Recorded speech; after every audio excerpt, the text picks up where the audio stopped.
que vous allez bien. Alors dans la série Top Secret, aujourd'hui je vais vous parler des mauvaises habitudes qui feront que votre budget ne sera pas fait de manière correcte et évidemment ce qu'il faut donc éviter.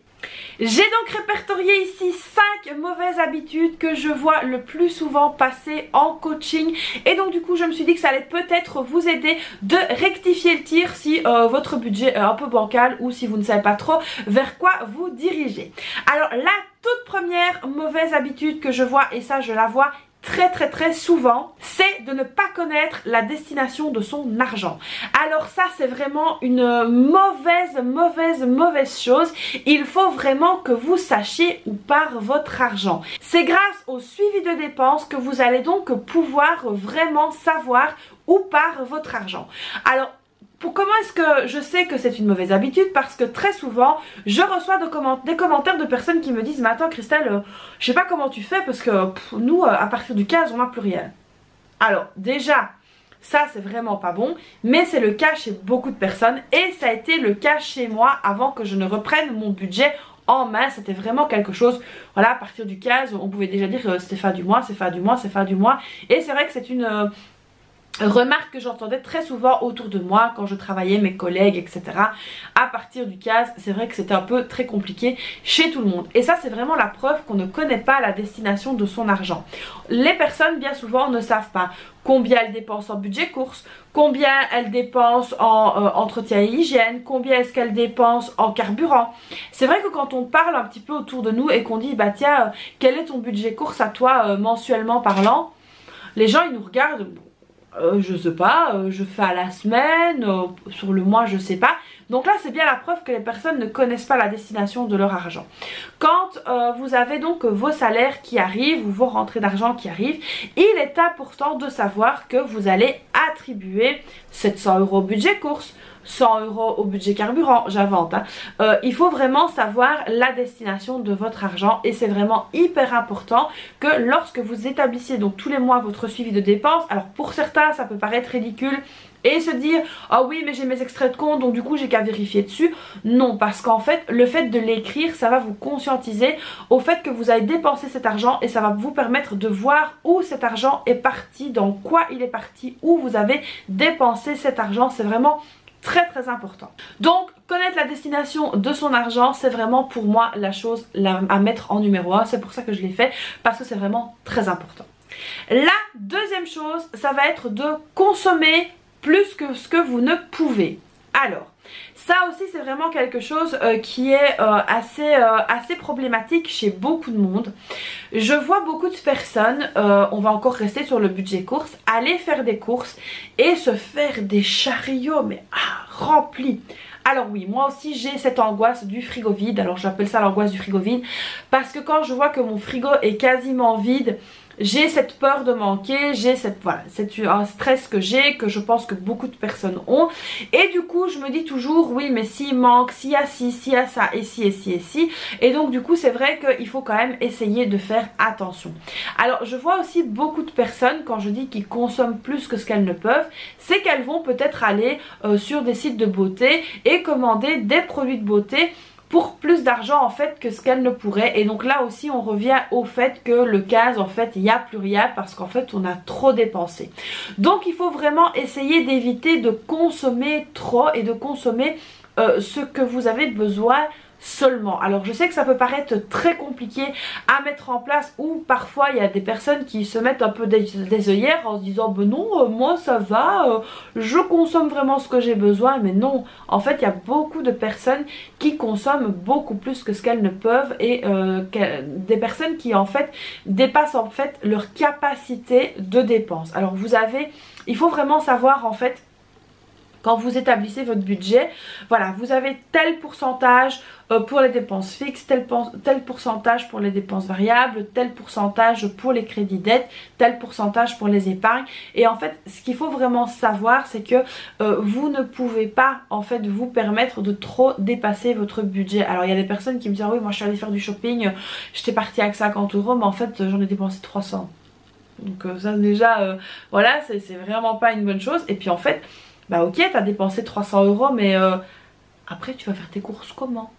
Donc voilà, il faut vraiment faire attention à ça et il faut vraiment essayer de maîtriser vos dépenses. La troisième chose que j'ai vue et qui est une mauvaise habitude, c'est de ne pas savoir s'adapter. Alors qu'est-ce que j'entends par là? L'adaptation, ça peut vraiment être pris au sens large. Par exemple, s'adapter c'est quoi? C'est voilà, cette semaine-ci j'ai un petit peu moins de sous, je vais aller voir dans mon congélateur, dans mon frigo, etc.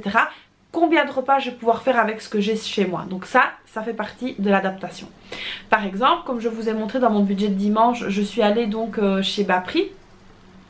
Et c'était pas prévu, donc du coup qu'est-ce que j'ai fait? Je me suis adaptée, j'ai pris de mon budget sorti et je l'ai remis dans les courses. Ça aussi c'est s'adapter.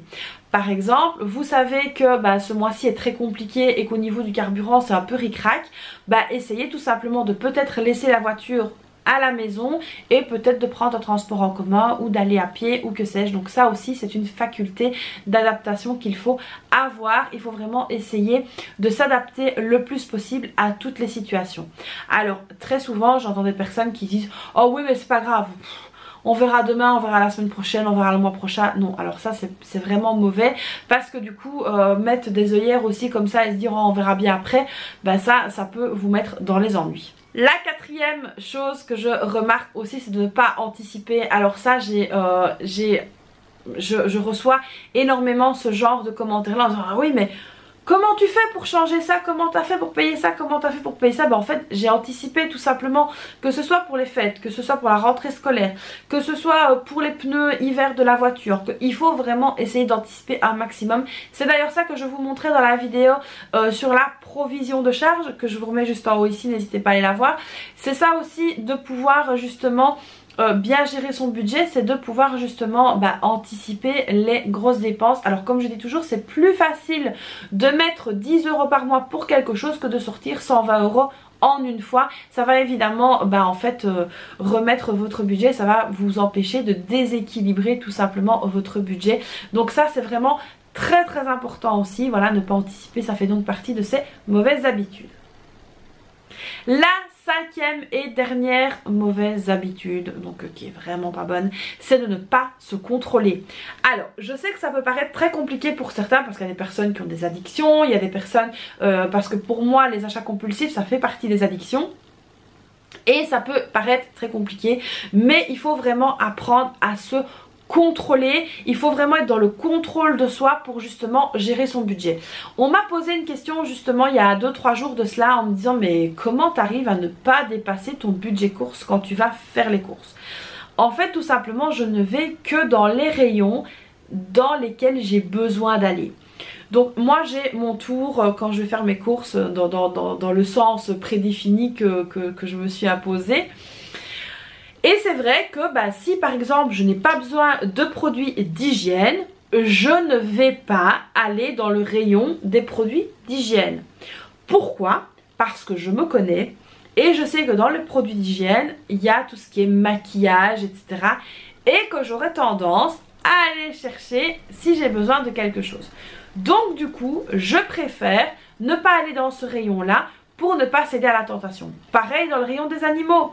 Si je n'ai besoin de rien pour mes chiens, je ne vais pas aller dans le rayon des animaux parce que je sais d'office que je vais sortir avec un jouet, avec des friandises, avec quelque chose pour les animaux. Donc ça aussi c'est mort. Et je fais ça vraiment dans tous les rayons. Si je n'ai pas besoin de quelque chose, je ne rentre pas dans le rayon pour ne pas succomber à la tentation. Parce que c'est vrai que dans beaucoup de magasins, la tentation est quand même vachement présente, si pas omniprésente. Alors si par exemple je dois aller dans un centre commercial parce que je dois faire un achat bien spécifique, je vais à ma destination. Je commence pas à errer dans le centre commercial parce que sinon la tentation va être forte et puis à un moment donné je vais peut-être pas arriver à me contrôler et me dire ah ben non je dois acheter ça, je dois encore faire ça donc je vais pas, nanana, donc je préfère tout simplement ne pas y aller.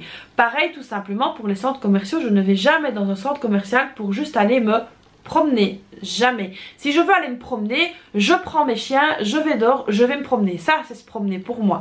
Dans un centre commercial ce n'est pas du tout aller se promener, c'est titiller le démon qui est en nous et qui va vouloir nous faire dépenser notre argent. Donc du coup j'évite d'y aller tout simplement.